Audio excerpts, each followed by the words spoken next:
What up YouTube? This is Steven and welcome back to another video. In this video, I want to give my review and analysis of the movie Get Out. And I'll just give a quick, backstory about, how I came to learn about this movie. First I saw it, you know, in, the upcoming attractions, for a movie that I was seeing. So I saw it then, and I was like, meh. Then I heard about, a lot of people in the quote unquote, pro-black conscious community talking about it. And I was like, okay, I think I might need to see this movie. So I saw the movie, and I was like, whoa. Like, yeah, it was definitely worth it. In this review, by the way, I'm going to be coming at this from more of a like pro-black conscious perspective with this review. So it's going to be relating more so towards race, and I'm not sure if there's been like a lot of people speaking about the movie in terms of like a pro-black conscious perspective. If so, awesome. I know Cynthia G did, and New Possibilities did, and I think also The Sheet for You did as well. So yeah, some people out there. So here's my take. Here I go, because I got a lot of things to say, because there was like so much like symbolism and so many themes and metaphors. It's like, whoa. Jordan Peele did a great job, and this is his first, his directorial debut, and he knocked it out of the park with this movie. This movie came out of left field, like in a good way. Like, whoa. Like, I don't think anyone was expecting this. I heard someone say that this is the movie that Birth of a Nation should have been, and I feel like I think so. I think so. All right. So let me get into this movie now. Let me get into the movie. All right. By the way, spoiler alert. Spoiler alert. Spoiler alert. I'm going to be going through the movie, and there's going to be some spoilers, unfortunately. So this is your cue to get out now, if you don't want me to spoil the movie for you. All right. All right. So the movie starts off with this guy, this black guy, and he's in this like neighborhood, seemingly a suburban neighborhood at night, and he's trying to find, trying to get to the house of a person that he's talking to on the phone. So he's like, yak, yak, yak, talking on the phone. And then this white car drives up. And then it turns around. Once it sees him, it turns around, and it kind of starts to follow him.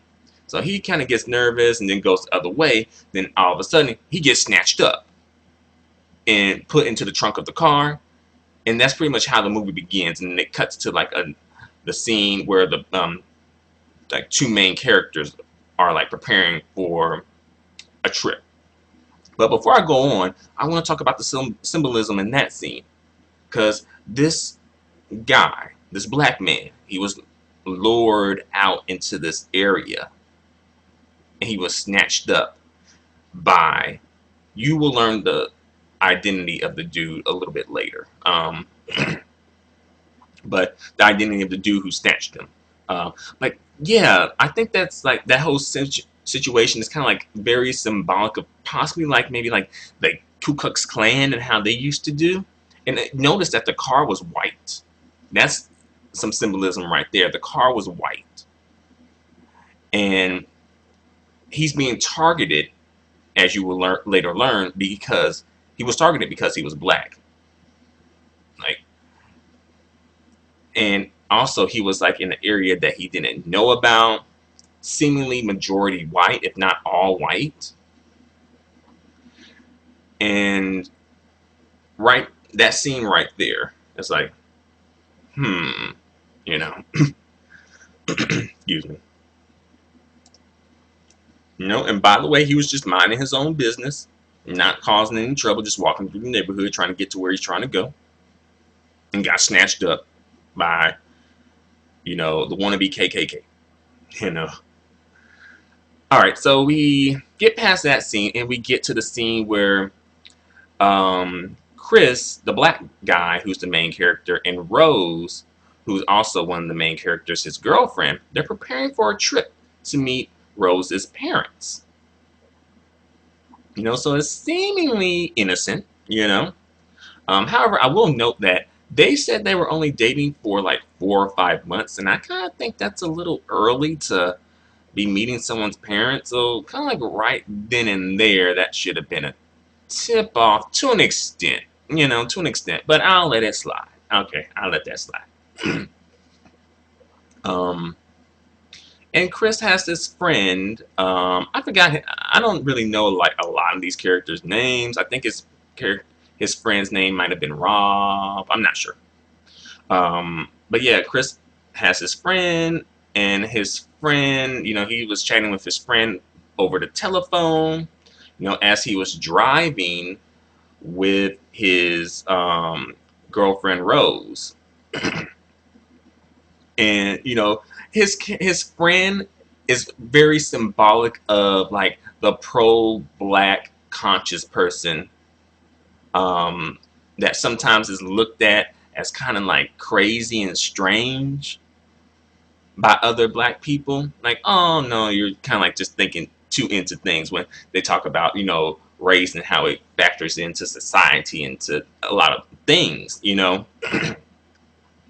um,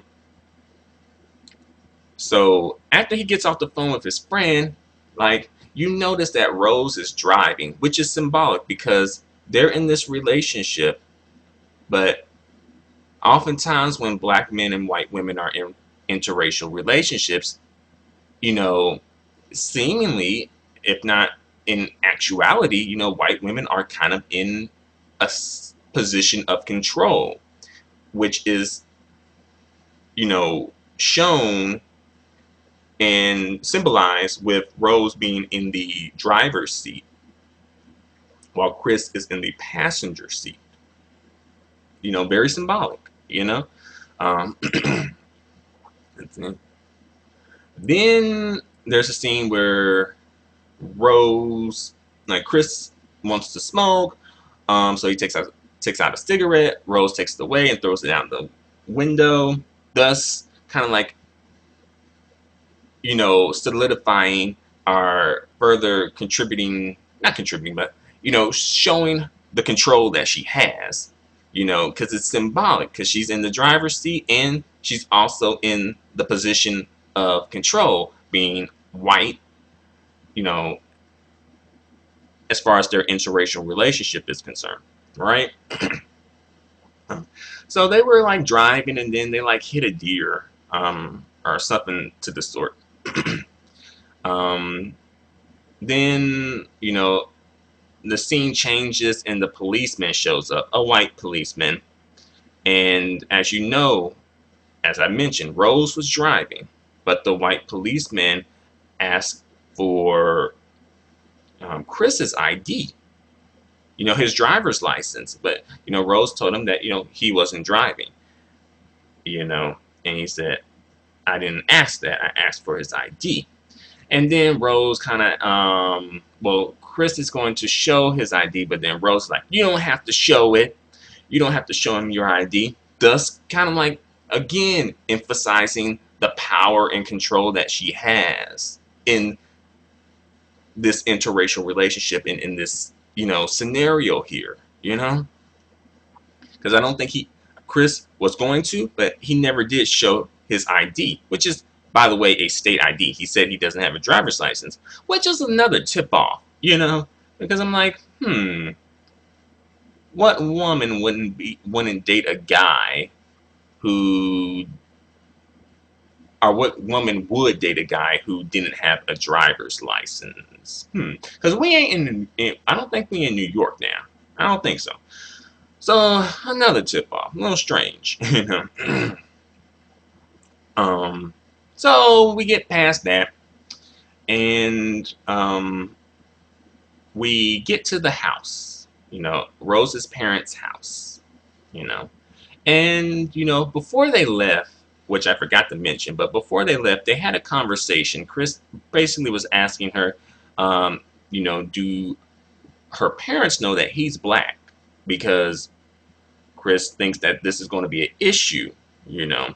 But Rose assures him that this is not going to be an issue, you know. Her father would vote for Obama a third term if he could. Which I'm like, you know, very interesting. Which I think is supposed to symbolize like the liberal, as far as like um this person seemingly, you know, is on the right side, right? And like, oh, I'm so liberal, but all the while they're plotting against you in secret, you know, plotting against you when your back's turned, you know. All right, so they get to this house, right? And this house is like in a secluded area. Another tip off, you know, a little strange, you know. um, you know, secluded area, you know, a big estate, you know, you have to, you know, walk a good minute before you get to the next house. So then Chris and Rose come in, and Chris meets Rose's parents, and they are, you know, seemingly nice, you know, very nice. Like, oh, we're so happy to see you, yada yada, blah blah blah. And someone mentioned that Rose's parents never actually referred to their Chris and Rose's relationship as a relationship. I didn't pick up on that, but you know, I'm just throwing it out there. Perhaps you did.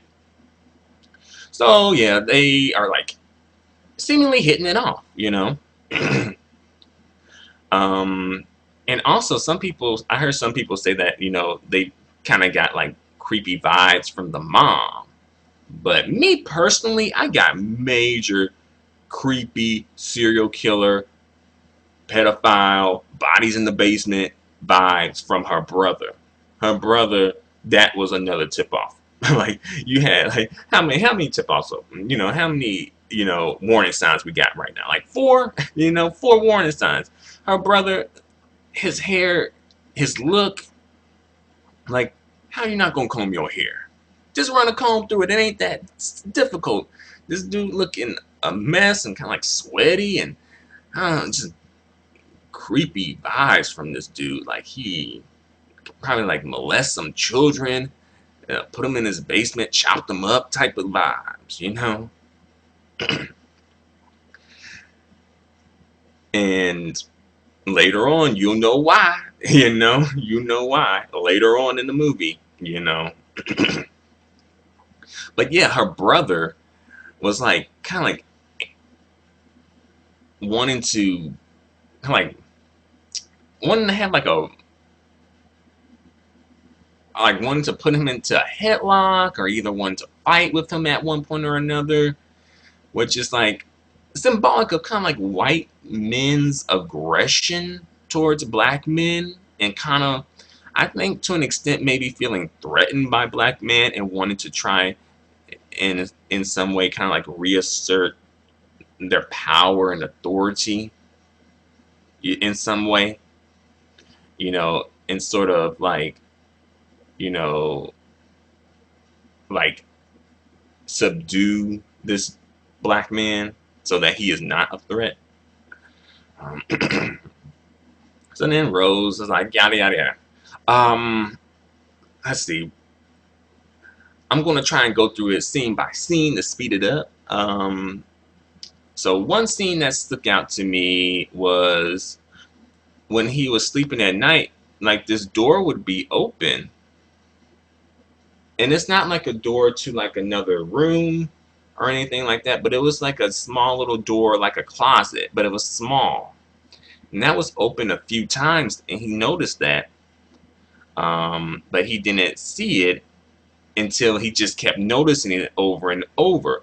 He kept kind of like ignoring it, which is symbolic of kind of like you kind of getting hints here and there that things ain't right, but you're still going along with it. Then he wakes up at night and he goes outside you know, and he sees this black man running, and this black man works on their estate. It's a black man and a black woman who work on the estate. The father says that these black people are here because they initially were like kind of like helpers or like um, medical professionals who were helping aid and nurse his father. And when his father passed, they were like, well, we wanted to keep them. So basically, they just offered them these jobs, right? Seemingly a believable story, right? Seemingly. But you notice, like, his interaction with them, these guys, these two black people seem very strange, Like, something is off with these black folk in this situation, Um, so he sees the dude running at night, and he's running very fast, very seriously. Like, has a very serious look on his face. I thought he was going to like attack Chris at one point. Um, then Chris, he sees him run past, and then he goes back into the house, and then he encounters Rose's mom. That's when things start to slowly push forward in this movie, and we start to really get into it. Chris is a smoker. His mom is a therapist who also does hypnosis. Um, his mom wants to, earlier his mom wanted, like Rose's mom wanted to do like some hypnotism on him to stop him from smoking. He was like, he wasn't really interested. No, thanks, but no thanks. But at night, he encounters her, and then he sits down to talk with her. And that is symbolic of him letting down his guard. That's symbolic of like black people letting down their guard when it comes to white people. Because you notice once he let down his guard, she got him. He was being hypnotized and he didn't even know it. He thought the hypnotism was going to come like, swinging a watch back and forth, swinging like one of those, I forget the name of those watches, but it's like, the watch that's attached to a chain or something. So he thought it was going to come like that, which is kind of like how we think when it comes to like racism and stuff. We think it's going to come one way in one direction, but it comes another direction and blindsides us, So she starts to hypnotize him, and then she makes him think about this tragic event that happened in his life involving his mom, and how he didn't call the police when his mom was injured, and and that has him very emotional, because if he had called, he could have saved his mother's life, but he didn't call. And he said he didn't call because he felt like it would become real if he called. The situation was seemingly not real, but if he called, then he felt like the situation would become real. That's his excuse, right? So then she has a hold of his mind, and she tells him to sink. And he sinks and falls into this hole, which is symbolic of something, but I can't quite figure out what it's symbolic of. What? I'm not sure. But yeah, he's fallen into this hole, and he sees the mom at the top of the hole, and then he wakes up. He seemingly thinks this is a dream, right? Because it just seems so far-fetched to actually be reality, right? But he winds up having a conversation with the black man he saw running, who works as the groundskeeper on the estate. And the black man says that, he was sorry to startle him with, running at night. So at that point, I'm like, okay, this is like at least the fifth warning at this point, because he knows that that wasn't a dream now, because, or he should know that that wasn't a dream, because he is, he, like, the guy lets him know that, you know, this actually happened. Perhaps he thinks that the hypnotism part was a dream, just the hypnotism part. But yeah, I'm like, okay. So there's supposed to be this like get together that Rose's family is having, and Rose um, and Chris attend the get together, and the get together is mostly Caucasian people. There's one Asian man and there's one black man. And Chris was excited to see the black man because it's like, hey, another black, you know, black guy. You know, seemingly, while he was black in skin, it felt like he wasn't black in mind and soul, you know, mind and spirit. And he was talking to him, and he noticed kind of like something's off with him too. So like all the black people he's been meeting so far, something has been off with them, but he can't quite pinpoint it. You know, the lady, you know, she's off. The, you know, the maid, the black maid, she's off. Um, the white man, well, not white man. The groundskeeper's off, and this dude is off, and he's with this older white woman.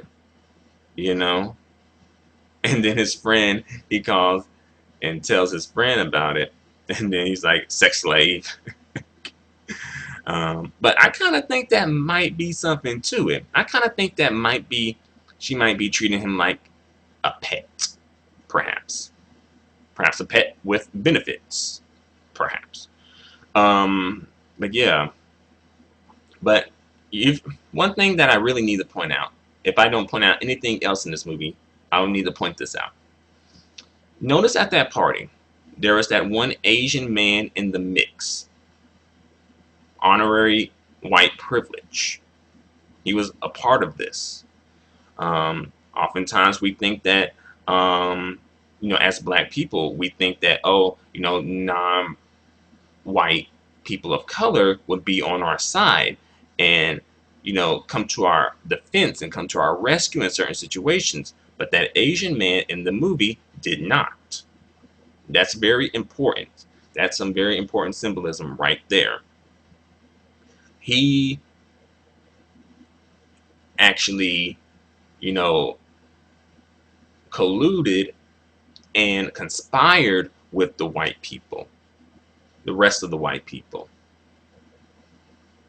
Because he didn't think to try and take Chris off to the side and let him know, you know, get out, you know, get out. The only person who gave Chris a warning was the black man at the party. And that only happened when Chris flashed his camera in front of the black man.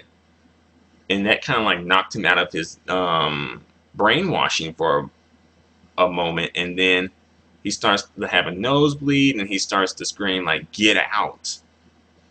Get out to Chris. So that's like another warning sign. Like something is not right here. Get out, you know?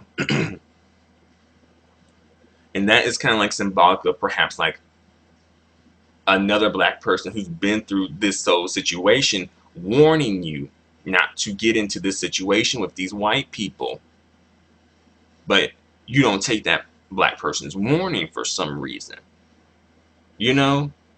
Why didn't Chris take his warning? I guess he thought he was just crazy or something.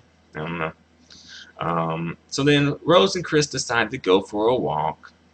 Such a sweet, innocent walk. But then, when Rose and Chris are on a walk, guess what's happening? They have a picture of Chris on a stage. And they're having a silent auction. They're bidding on Chris as if he is a slave. They're bidding on him. And the man who wins them, Chris had a conversation with that guy. And, That guy wants Chris because he wants his eyes. He wants to harvest his organs, basically, or at least his eyes, which is also symbolic because black people have been used for medical purposes for a while. The medical advances in gynecology were done off the backs of black women, as well as a lot of other medical advances were done off the backs of black people. Um, Also, the silent auction being very symbolic of like a slave auction. Like this dude is being bidded on as if he's property. Which property that, how do these people, how does Rose's father feel that he even has a claim to Chris? He doesn't even know Chris. But that's how it is with white supremacy and white people. Like they got these people from this land, like and took them to this other land. How do you feel that you have a claim to these people? How? What gave you that right other than being white and feeling that you are right and you have, um, the right to everything, you know? Which I often notice, white people having sort of like entitlement issues, feeling entitled to certain things that they should not be feeling entitled to. Really. So yeah, that was like, whoa, that's kind of creepy. And then when Rose and Chris go back to the house, you know, he finally looks into the small closet, the small little crawl space or whatever you call that space. It's kind of weird. I never really seen that in my real day-to-day life. But yeah, he looks in that little small door space. And I don't know if that was meant for him to see. If someone wanted him to see, I don't know if Rose wanted him to see that, or either the maid wanted him to see that. Somebody wanted him to see that. Because they kept opening that door, and Chris was just like, what is in this door? So he looks in it, and there's a box. He opens the box. And he sees these pictures. And he goes through the pictures, and he's like, okay, these are pictures of Rose, but she's with different men and one woman. And he noticed that she is with the man who is the groundskeeper in this photo. She is with various other men who are all black. And also she is with the maid in the photo. And I don't know if that was like, they were friends or like lesbianas. I don't know. But that was like, people in the theater was like, what? Like, yeah. So that was like, wait a minute. That was the tip off right there. And I think Chris got it, kinda. I think at that point, Chris knew something was up. So, Rose had mentioned earlier in their walk that, oh, let's leave. Let's make up an excuse, let's leave. So then, they start to pack up, and then Rose is like taking forever to find her keys, Apparently her purse is just so big that she can't find the keys in her purse, right? Which that whole situation right there is symbolic too, because it's like, oftentimes when you be talking to white folks, and when black people bring up their grievances, white people be pretending like they don't know, like they don't have the key to solve your problem when it comes to racism. But they have the key. They know what's up. They have the key. But they're putting on this big act like, oh, I don't, where are the keys at? Where they're at? So she's still looking for the keys as they're walking downstairs. Her weird, creepy, serial killer looking brother is at the door blocking it. And like at that point, like, I think, like, things start to go down. That's when things start to go real left for Chris at that point. So I think that the white man is symbolic of like, well, Rose's brother is symbolic of like him being in front of that door is symbolic of like, okay, Rose, she's playing one position where she's like, I want to help you, but I just don't know how. I can't find the keys to help you. Then the other position is the white man who is right at the front of the door. He knows you want to go out of the door, but he won't leave. He won't let you out of the door. Like, you know, and that's very symbolic of like, okay, I need to I need to get out of this situation that I'm in, but these white people have set it up so I can't get out of this situation. Then her father and mother show up too, and at that point, Chris starts yelling at Rose to find the keys, and she's like, I'm looking. And then she finally finds the keys. Come to find out, they were right on her finger the whole time. The key ring was right on her finger. Which is so symbolic of like white people having the key to solve your issues, but pretending like they don't have the key to solve your issues. Then when she finds the keys, like, found them. And then something to the extent of like, you're not going anywhere, Chris. Like, uh-oh. And I think that's when Chris finally realized that Rose was in on it. Because I don't think he really, because he was trying to leave with Rose. So I don't think he knew that Rose was in on it. That's that, white woman witchcraft, that Cave Becky trickery. Because she got him all like thinking that she down for him. That she really down for him. That she really wanna like protect him and stuff. But when it comes down to it, when he really needs somebody to protect him, especially from these crazy white people, she on the crazy white people side. She ain't on your black side. uh, oh yeah, and by the way, before I go on, I just want to jump back right quick for a sec. Chris was going through those pictures. I wonder, was he thinking like, I wonder, did Chris think that he was like her first black guy, because the way that she was setting up, it did kind of seem like she was alluding to that, because she didn't ever mention like, oh, I brought like black boyfriends home before to meet my parents, no big deal, they're cool. She didn't mention that. That would have been a good thing for her to mention, but she didn't mention that. And I kind of think, was that on purpose, like, oh, make him feel special, like you're the first black guy that I've dated, kind of like butter him up and make him feel special. That could have been a strategy, that could have been a strategy, you know, um, just acting like, just so like mesmerized by, his blackness, that it just captivated her and she had to have him. All right, back to business though. So yeah, Chris starts to, fight with Rose's brother, but then her mom says, sink, and Chris's body he loses all consciousness of his body and he starts to mentally sink, which is symbolic too, but I'm not sure what that is symbolic of. I think it might be symbolic of like being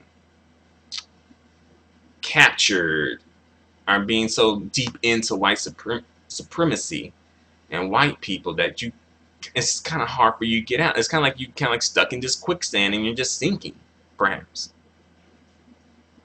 So he comes to and he finds out that he's been tied up in this room with a TV in the room. And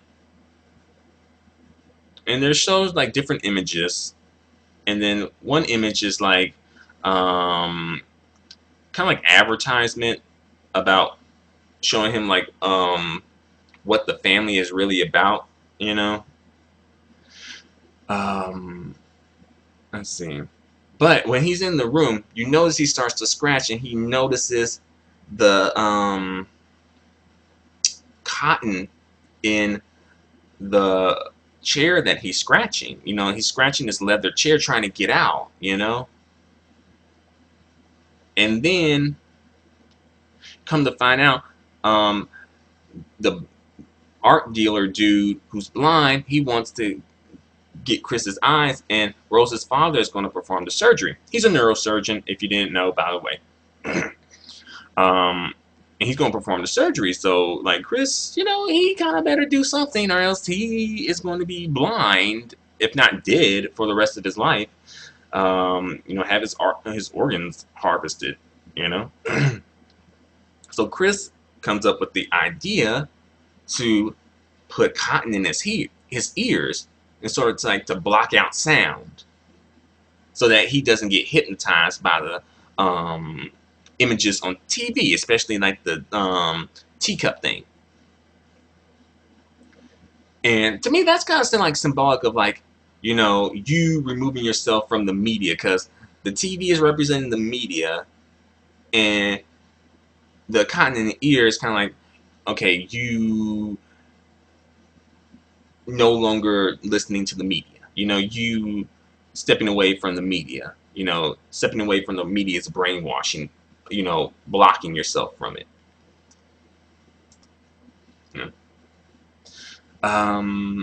Let's see. Another symbolism is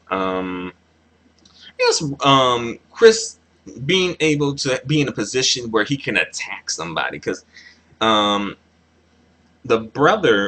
Rose's brother comes into the room to reel him off into the surgery so that his eyes can be harvested. And he seemingly is like asleep or whatever, but then he comes to and hits him and beats him. Like Chris beats up Rose's brother in the room. And then he goes and impales her father with a deer. More symbolism. And then he encounters Rose's mother. She tries to get to the teacup and teaspoon, but Chris breaks it. Then they kind of go and have like a struggle, and Chris ultimately wins the struggle. So he's trying to leave, but then the brother comes out of nowhere. So he wasn't killed. You thought he was killed, but he wasn't killed. So he's come out of nowhere and attacks Chris, and Chris is trying to leave. Again, symbolism. You're trying to get out of this situation, but white people are just not letting you leave. Kind of like you trying to get out of white supremacy. White people ain't letting you leave white supremacy. Not like that. Not this easily. So they struggle, and Chris finally wins the struggle. All right. And before I go on, I guess we can move back to Chris's friend who we met at the beginning of the movie. So Chris's friend is worried because Chris hasn't come home. Chris is like, where Chris at? His pro-black conscious friend. At least that's kind of like what he represents. Like, I think Chris might have gotten. So he's kind of like checking around, trying to figure out where Chris is. He's calling Chris, no answer. Then at one point he goes to like a police station and tries to file a missing persons report. They ain't even don't even care, which is kind of like symbolic of like how black people go missing, and black people are victims of crimes and things like that, and the law doesn't care. And the thing is, these people were black people, or at least people of color. One lady was black. At least one lady, the lady was black, and I think all the people were people of color. And like, they don't care, Then Chris's friend calls Chris's cell phone, and Rose picks up, and then she's, acting, like, she's like, Chris? And then he's like, no, this isn't Chris. And like, do you know where Chris is? He left here very angry, in a cab, and he left home, he drove home in a cab, or took a ride home in a cab. And then the dude, he ain't buying it though. He know what's up. For some, he was able to see through that, that white woman witchcraft, that Kay Becky trickery. They ain't working on him. Yeah, he know what's up.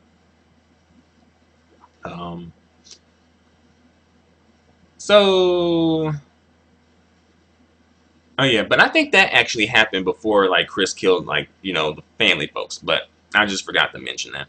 But yeah, I think that guy is symbolic of again the pro-black conscious person who people think is crazy, but really they're not crazy. They really know what's up. It's just that the things that they're saying are so outlandish that it just doesn't seem like it's reality, but it actually is. Um, let's see what else we can talk about. Um, so Chris finally gets outside, but Rose notices that he's not. That Chris has escaped. And she comes out with a shotgun. So at this point, that's symbolic of you know, like there were in an interracial relationship, and now like this person that you were in a relationship with has become you know, I guess basically has shown their true colors. They really showed you what they're about. They weren't really down for you. They had ulterior motives when getting with you. And also, there was one scene, Cynthia G pointed it out, and where Rose was on the computer looking for her next victims, and she was going at looking at these basketball players. Uh, um, let's see. Before I go on, I think there's something else. I guess a quick sidebar I can mention. Rose was listening to some music on her like through her earbuds, I guess on like an iPad or cell phone or whatever. I kind of thought it would have been a good comedic thing to do was for Rose to be listening to "Oops, I Did It Again" by Britney Spears, based on the lyrics of that song. Like I'm not that innocent. You think I'm sent from above. I got it. I got you lost in my game. That would have been a good comedic relief.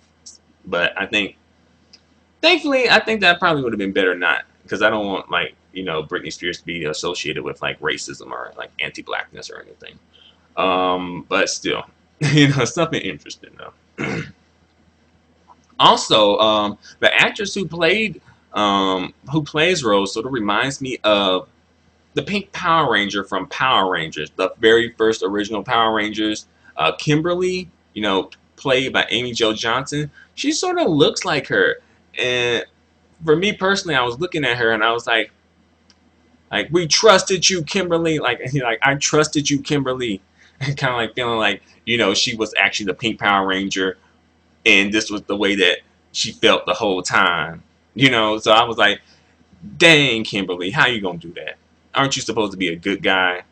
But that was just me. That was just because I associated her image with Power Rangers. But it wasn't Amy Jo Johnson though, and it wasn't Kimberly from Power Rangers. And it's just me having a moment for a quick sec. So back to this movie. So Chris drives off in that white vehicle, sports car that we were introduced to in the beginning of this movie. And we come to find out that that sports car, I think, actually belonged to Rose's brother. So we come to find out that Rose's brother was the one who snatched up that black guy in the beginning of the movie.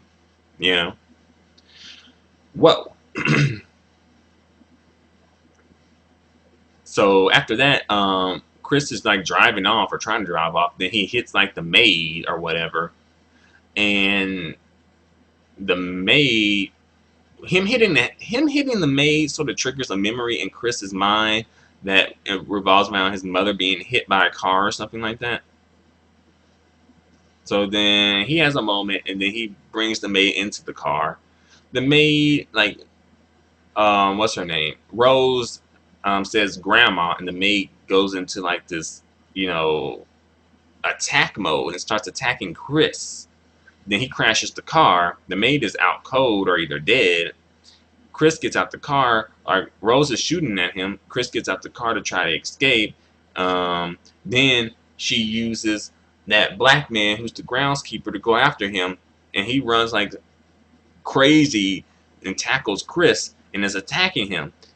Chris luckily has his cell phone on him, or his camera phone or something, Somehow he was able to get back his phone. I don't know how though.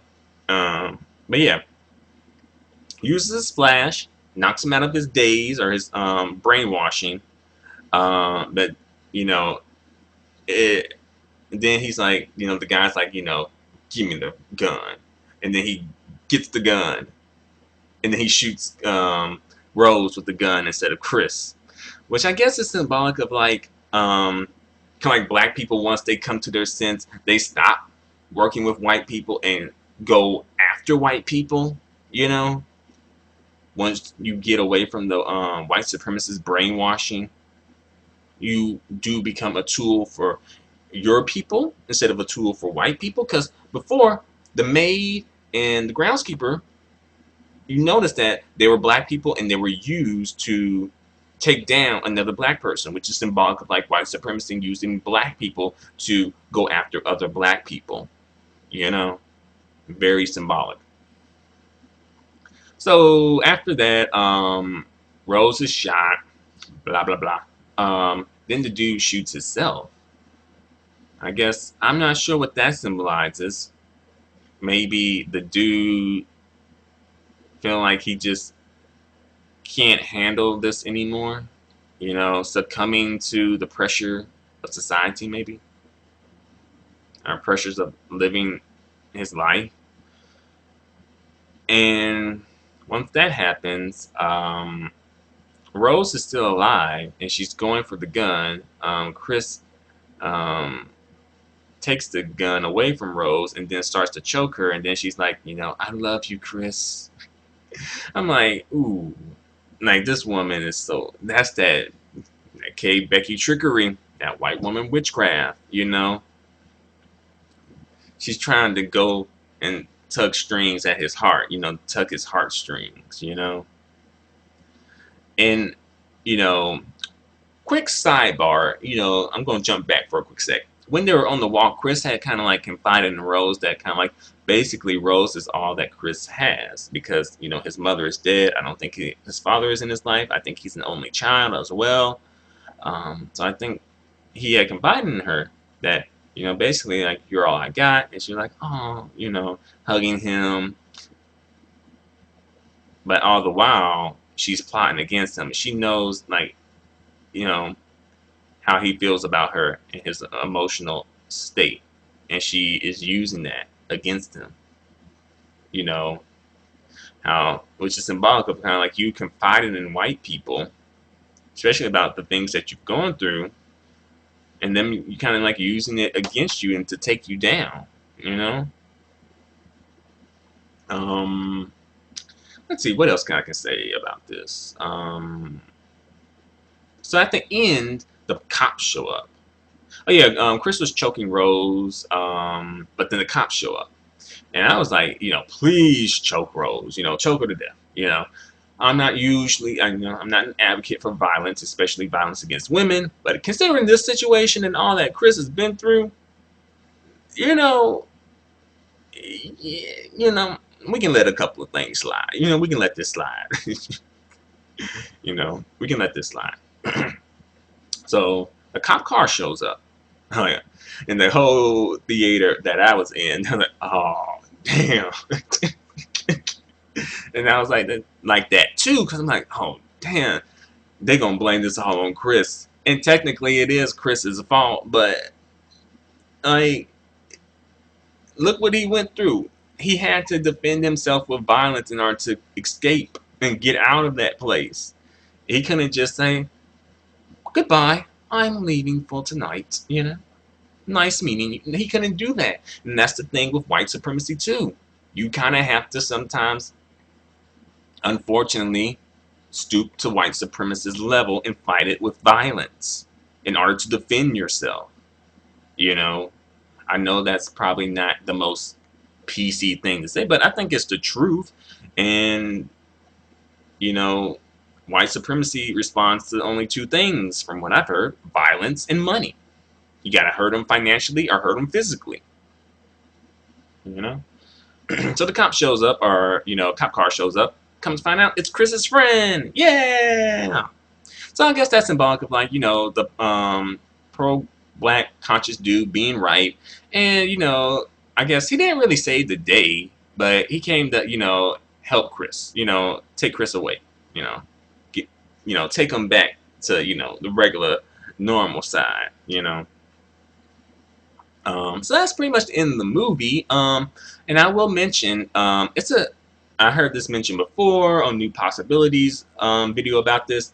There were no white saviors or white allies in this movie, which was pretty cool and kind of refreshing. Because a lot of times, especially lately, they've been adding white allies, and I say allies more so than saviors. There's no such thing as white saviors, as we all know. If there were a such thing as white saviors, a white savior would have already came about. But no,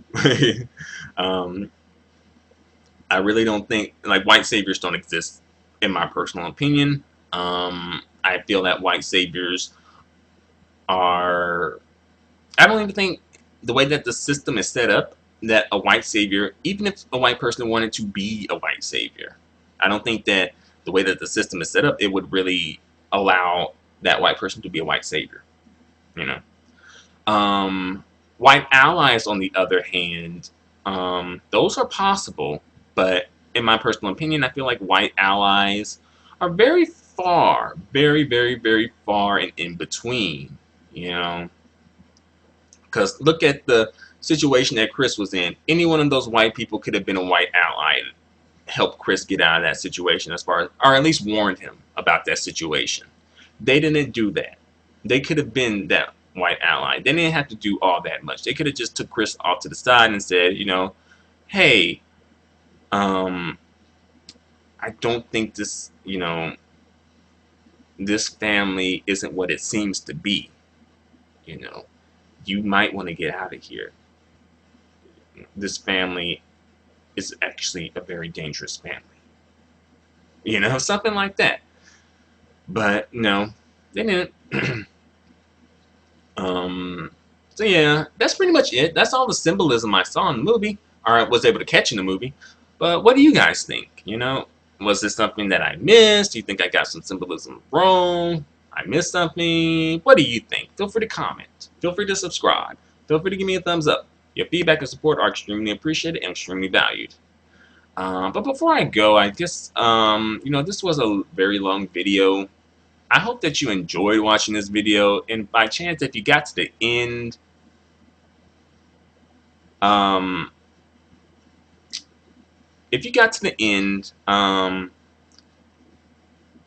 leave a comment with the phrase "Get out, Chris" in the comments, so it kind of lets me know that you got to the end. Because you deserve it if you got to the end of this video. It was long. It's kind of all over the place. My bad. But I just kind of felt like I needed to speak on this, and give my opinion, Because I had a lot of things to say about this topic, I think this was a really good movie, and it really went there, Will this movie be honored by any awards? I don't think so. I think they're going to snub it when it comes to award show season, because I don't think they want to really acknowledge something like this. Some people were wondering how this movie got the green light to begin with. I feel like maybe there was like a lot of symbolism that went over the green lighters' heads, perhaps, or maybe they want you to see it. Wonder why.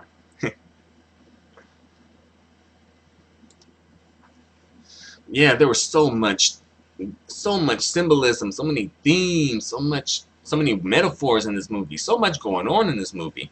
So yeah, I wanted to give like a pro-black perspective to this. I tried my best, y'all, to give a pro-black perspective on this review and analysis of this. So yeah, that's what I got from it. So what do you think? Again, comment, rate, subscribe, thumbs up. Feedback is appreciated. Adios and goodbye for now.